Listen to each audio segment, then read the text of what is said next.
다윗이 오늘 말씀 앞부분에 보면 다윗이 아빌멜렉 앞에서 미친 채 하다가 쫓겨나서 지은 시라고 써 있습니다. 다윗이 사울을 피해서 아비멜렉에 갔었죠. 그때 신하들이 다윗에 대해서 우리를 해칠 자다라고 고발을 하니까 신하들이 아니죠. 왕이 그랬죠. 아비멜렉이 너희가 이 사람이 누구인지 알고서 나한테 얘를 데리고 왔냐 이렇게 얘기하니까 그때 이제 임기응변으로 침을 흘리면서 수염에 침을 질질 흘리면서 미친 척했다는 유명한 일화가 있는데 이 일 후에 지은 시가 바로 오늘 시편 말씀입니다. 다윗이 생명을 건졌기 때문에 기뻐했고 또 하나님의 구원을 찬양했고 감사했습니다. 하나님께 구했더니 하나님께서 응답하셨다고 자기가 위험에서 건져진 것이 하나님의 은혜다라고 고백하고 있습니다.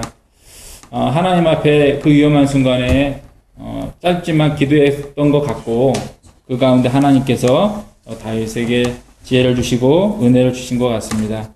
다윗으로부터 너무나 먼 시간이 흐른 이 시간을 살고 있는 우리이지만 다윗의 노래처럼 특별히 8절의 노래처럼 우리도 여호와의 선하심을 맛보아 아는 삶을 살기를 원합니다. 우리가 찬양하고 우리가 고백하고 우리가 전도하는 것이 살아있고 또 힘이 있기를 원합니다.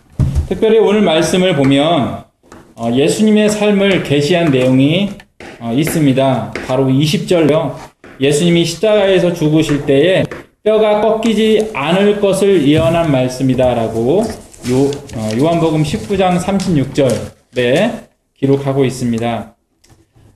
십자가형으로 죽으셨는데 특별히 왜 그 뼈가 꺾이지 않았다는 것이 특별하냐 라고 우리는 생각해 볼 수 있습니다. 왜냐하면 십자가형은 뼈를 꺾는 형이 아니기 때문이죠. 십자가에 못을 박는 것이잖아요. 그러나 예수님의 경우에는 뼈가 꺾이는 경우였습니다. 왜냐하면 보통의 경우에는 무릎을 꺾거나 발목을 꺾지는 않지만 예수님이 죽으신 십자가에 매달리신 금요일에는 다음 날이 안식일이잖아요. 그래서 이 유대인들이 안식일에 시체가 매달려 있는 것을 원치 않았기 때문에 보통 십자가형에 처해지면 24시간 또는 이틀이든 3일 정도 후에 죽었나 봐요. 24시간에서 한 48시간 정도 사이에 죽었던 것 같아요. 그래서 물과 피를 다 이제 흘리게 되면서 그 고통 가운데 죽게 되는데 보통은 그렇게 그냥 이렇게 죽으면 끝나는 것이었지만 예수님께서는 금요일 날 이렇게 십자가에 매달리셨기 때문에 다음 날이 안식일이어서 토요일 날, 그러니까 안식일은 토요일이죠. 토요일 날까지 매달아 놓을 수가 없었던 거예요. 그래서 유대인들이 예수님을 내리게 해달라고 가이사가 아니죠. 그게 누구죠? 어쨌든 로마 총독에게 부탁을 했죠. 빌라도에게 부탁을 했죠. 요청을 했습니다. 그래서 이제 예수님이 그 십자가에서 내려오게 되는데 성경 말씀을 보면 어떻게 기록되어 있냐면 예수님과 함께 십자가에 매달렸던 두 명의 죄수들은 그때까지 살아 있었기 때문에 다리도 꺾이고 그렇게 되었어요. 하지만 예수님은 그 병사들이 이미 돌아가신 것을 확인했습니다. 그래서 다리를 꺾지 않았어요. 대신 창으로 아마 우리가 흔히 하는 말로 확인 사살이라고 할 수 있는 거겠는데 창으로 두 번 내지 두 번 정도 이렇게 찔렀던 것 같습니다. 왜냐하면 이 죄수가 부사일생으로 살아서 도망칠 수 있었기 때문에 그렇게 다리를 꺾었던 것이고 또 그러한 것을 막기 위해서 그렇게 확인 사살이라고 할 수 있는 죽은 사람에게 또 창을 찌르는 그런 일들을 했던 것이죠. 이러한 상황이었기 때문에 다리가 꺾이지 않았다는 것이 그 뼈를 보호하시고 꺾이지 않았다고 하는 이 시편의 말씀이 예수님을 예언해주는 하나님의 말씀이 되는 것입니다. 오늘 말씀에서 특별히 이 예수님을 예언하고 있는 이 20절 말씀 주위에서 의인이라는 말씀들이, 단어들이 반복해서 몇 번 나오고 있는데요. 15절부터 이 의인이라는 단어가 나오고 있습니다. 그 앞에서는 자신을 구원하신 하나님을 찬양하고 그 은혜에 감사하는 내용으로 되어 있는데, 이 15절부터 나오는 의인에 대한 내용을 보면 하나님께서 의인을 부르짖음에 귀를 기울이시고 그들을 모든 환난에서 구원하시며 그들을 모든 고난에서 건지신다라고 노래하고 있습니다. 하나님께서 의인을 죽음에 내버려 두지 않으신다, 어려움에 내버려 두지 않으신다는 것을 우리가 알 수 있고 또 믿을 수 있습니다. 그런데 그렇다면 이 성경에서 말하고 있는 의인은 누구일까요? 선을 행하는 사람일까요? 의를 행하는 사람이겠죠? 말대로 의인이기 때문에 의를 행하는 사람일 것 같습니다. 물론 선을 행하는 사람이라는 말도 맞겠죠. 그렇다면 의를 행한다는 것은 어떻게 행하는 걸 말할까? 또 생각해 보게 됩니다. 인터넷으로 의인을 찾아봤더니 첫 번째 의미로 어떻게 나왔냐면 의로운 사람이라고 나왔어요. 말 그대로 의로운 사람이었습니다. 두 번째로는 사람이 아닌 것을 사람으로 비유함. 우리 소설이나 이런 데서 보면 의인법이라고 하죠. 쉽게 말해 강아지들이 말하고 물건들이 말하고 이게 의인법이죠. 그런 걸 말하는 것 같고요. 자, 세 번째 의미로 나온 것이 앞에 괄호해서 기독이라고 써 있고, 그 다음에 내용이 뭐냐면 하나님이 인간을 의로운 존재로 인정함이라고 기록되어 있더라고요. 자, 1번과 3번은 비슷한 내용, 같은 내용이라고 보이지만 1번 한자를 보면 그 내용이 다릅니다. 첫 번째 의인은 오를 의에 사람 인자입니다. 세 번째에 그 하나님이 인간을 의로운 존재로 인정함이라는 말의 의인은 오를 의에 알 인자예요. 다시 말해서 이 3번의 의미는 그 말을 직역하면 옳다고 안다. 나는 그가 옳다고 안다라는 말이 되는 것이죠. 나는 저 사람이 옳다고 본다. 나는 그렇게 알고 있다라고 하나님께서 우리에게 말씀해 주신다는 의미가 됩니다. 그렇다면 옳다는 것은 또한 무엇인가? 하는 것을 한 번 더 생각해 볼 수 있습니다. 말장난 같기도 하고 답이 안 나오는 실없는 질문 같기도 합니다. 의인은 누구입니까? 의라는 것은 무엇입니까? 옳다는 것은 무엇입니까? 이런 질문들이 실없는 말장난 같이 들릴 수도 있지만 이 질문에 대한 대답을 찾는 것이 우리의 건강한 신앙을 위해서, 우리의 건강한 믿음을 위해서 필요하다고 생각이 됩니다. 이 질문의 대답을 찾는 일은 복잡할 것 같지만 사실 매우 간단한 일입니다. 왜냐하면 하나님께서 우리에게 구체적인 모습을 보여주셨기 때문이에요. 옳다는 것이 무엇이냐? 이것을 각각의 상황에 맞춰서 하나하나 분석하고 나열하면 너무나 복잡한 내용이 되겠죠.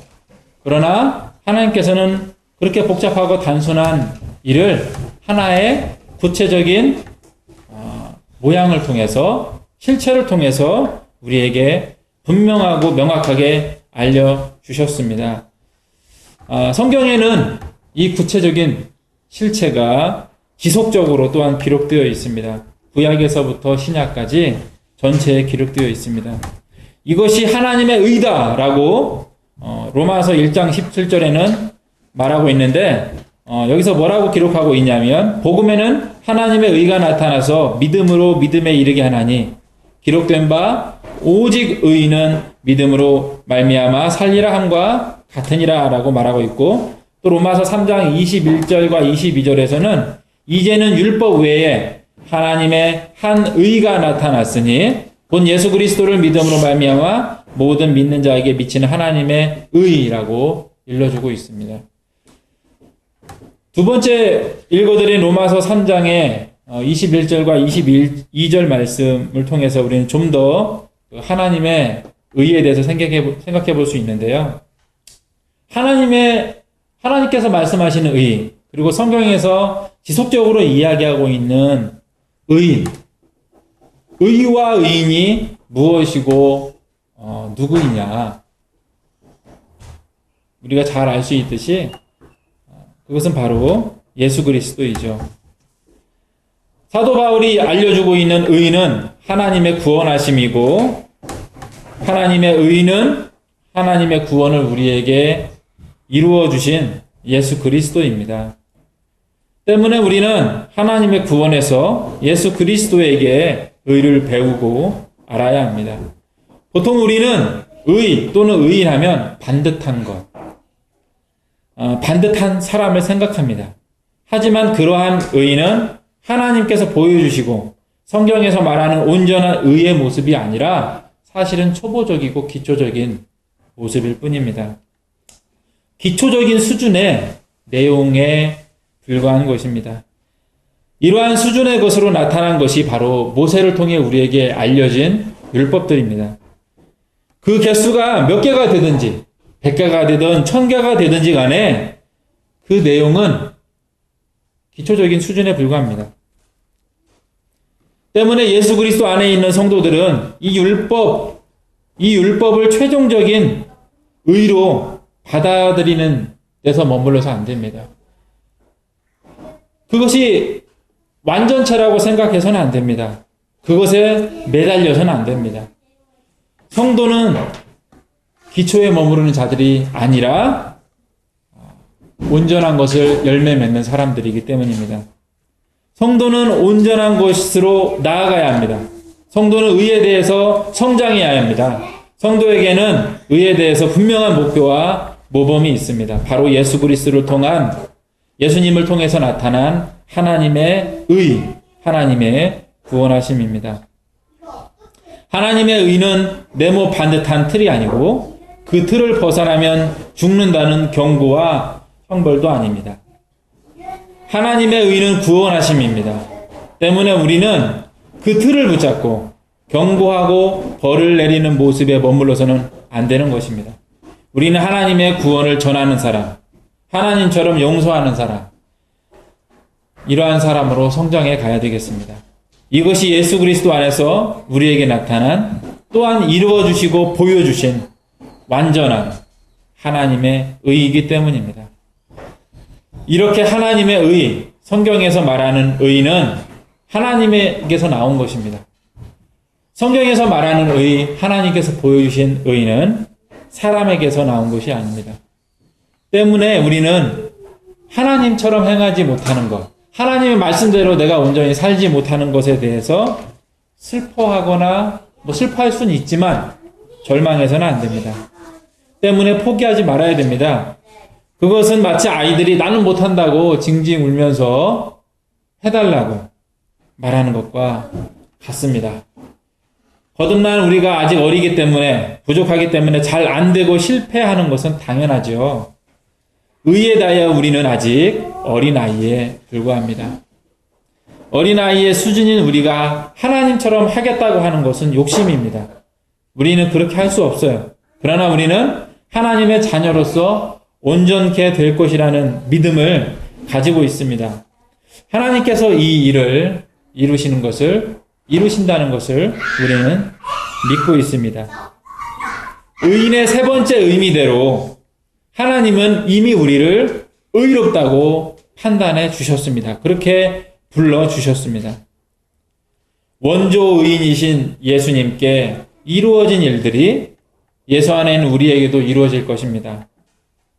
예수님의 오시고 행하시고 이루심이 하나님께서 미리 말씀하신 대로 되었듯이 우리가 받은 약속도 온전히 이루어집니다.